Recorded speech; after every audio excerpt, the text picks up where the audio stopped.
जब त्योहारों पर भी राजनीति होने लगे तो आप समझ लीजिए कि लोकतंत्र यकीनन खतरे में है। और लोकतंत्र उनके लिए खतरे में है जो आम लोग है, जो गरीब जनता है, जो पिछड़े लोग है, जिनको सताया जाता है, जिन पर राजनीति किया जाता है, उनके लिए तो खतरे की घंटी है ही। पहले लोग धर्म पर राजनीति करते थे, उसके बाद जाति पर राजनीति करने लगे, और अब जब कुछ नहीं मिल रहा है तो अब त्योहारों पर राजनीति करने लगे। बड़े बड़े अमीर लोग, बड़े बड़े सांसद और मंत्री विधायक जो बहुत अमीर हो चुके हैं, वह लोग एक टोन छोड़ देते हैं जिस पर देश में घमासान मच जाती है, और जिस पर देश का 80 करोड़ जो गरीब जनता है वह लड़ने लग जाती है। उनको लगता है कि वह जो बयान सुने हैं और जो मंत्री विधायक सांसद ने बयान दिया है वह उनकी रक्षा के लिए दिया है, जो कि सरासर गलत होता। अभी वर्तमान में आप जान रहे हैं कि होली का सीजन चल रहा है, होली का त्योहार चल रहा है, और जिस दिन होली है उसी दिन जुमा भी है। अब जुमा और होली को लेकर देश में भयंकर राजनीति छिड़ गई है। बड़े बड़े नेता लोग इस पर टीका टिप्पणी करने लगे हैं एसी रूम में बैठकर,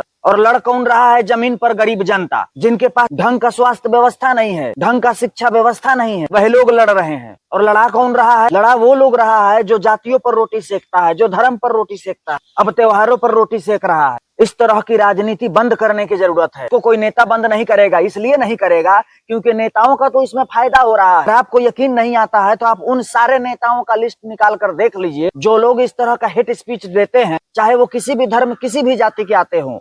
उनके परिवार के लोग अक्सर आपको विदेश में मिलेंगे, अक्सर कहीं आउट ऑफ कंट्री पढ़ाई कर रहे होंगे। उनके माता पिता का इलाज का जरूरत होगा तो आउट ऑफ कंट्री इलाज करवाने जाते होंगे, उनके बच्चे पढ़ने आउट ऑफ कंट्री जाते होंगे। जो लोग लड़ रहा है, जिनको ओरिजिनल मायने में जिस चीज के लिए लड़ना चाहिए उस चीज के लिए नहीं लड़ा जा रहा है, न लड़ा जा रहा है और न लड़ाया जा रहा है। हमारे देश की राजनीति दिन ब दिन इतनी गंदी होती जा रही है जिसको साफ सिर्फ और सिर्फ देश का युवा ही कर सकता है, इसका नया पीढ़ी कर सकता है। आज भी हमारे देश में 80-80 साल के नेता हैं, 80-80 साल के मंत्री हैं, सांसद हैं, विधायक हैं। काहे हैं जी? मर नहीं जाते, जब तक कब्र में पहुंच नहीं जाते, जब तक शमशान के अर्थी तक पहुंच नहीं जाते, तब तक पावर का उपयोग करते हैं। ये गलत है।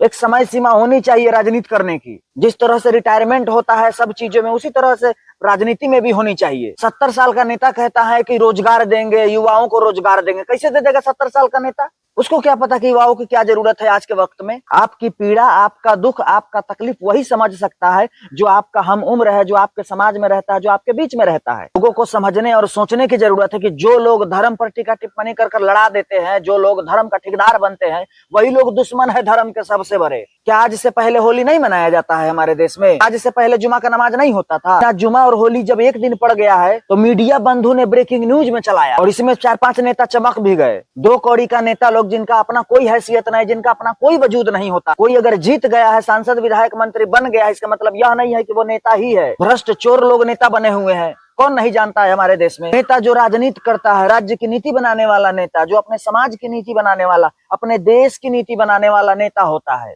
देश को तोड़ने वाला नेता नहीं होता है, समाज को तोड़ने वाला नेता नहीं होता है, समाज को आपस में लड़ा देने वाला नेता कभी नहीं होता है। जो लोग इस तरह का काम करते हैं वो नेता हो ही नहीं सकते हैं।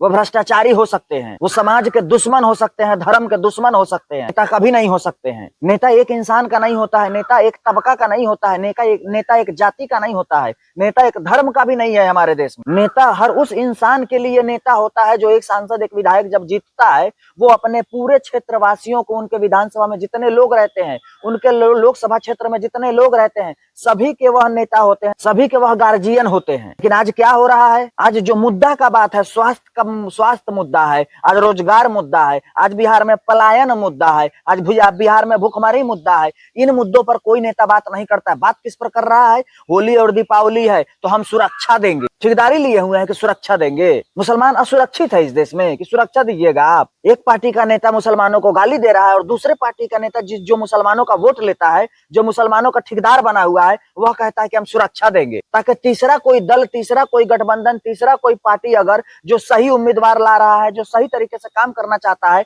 उसके तरफ लोग न जाए। एक सिक्के के 2 पहलू होते हैं और ये दोनों पहलू इन्हीं के हाथ में रहे। एक पार्टी का नेता गाली दे रहा है और एक पार्टी का नेता बचाव में आकर कह रहा है कि हम मुसलमानों को सुरक्षा देंगे। मुसलमान इस देश में इतने असुरक्षित हो गए कि अब एक पार्टी का सुरक्षा का जरूरत पड़ गया बिहार के मुसलमानों को। ऐसे ऐसे फ्रॉड नेताओं से बचने की जरूरत है। ये लोग सिर्फ और सिर्फ सत्ता की रोटी सेकना चाहते हैं, इसके अलावा इनको कोई लेना देना नहीं है। सत्ता का लालची यह लोग नहीं होता तो इस तरह का बात नहीं करता। हमारे यहाँ का आजकल का ऐसा सिस्टम हो गया है कि अगर आप लोगों को सामने से समझा रहे हैं तो नहीं समझेगा, और अगर मोबाइल से समझा रहे हो तो जल्दी समझ जाता है। डिजिटल जमाना हो गया हुआ है, तो जैसे लोग समझ रहा है वैसे समझाइए। यहाँ नुकसान हर इंसान का होगा, नेता का नहीं होगा। आप समझने की जरूरत है आप लोगों को।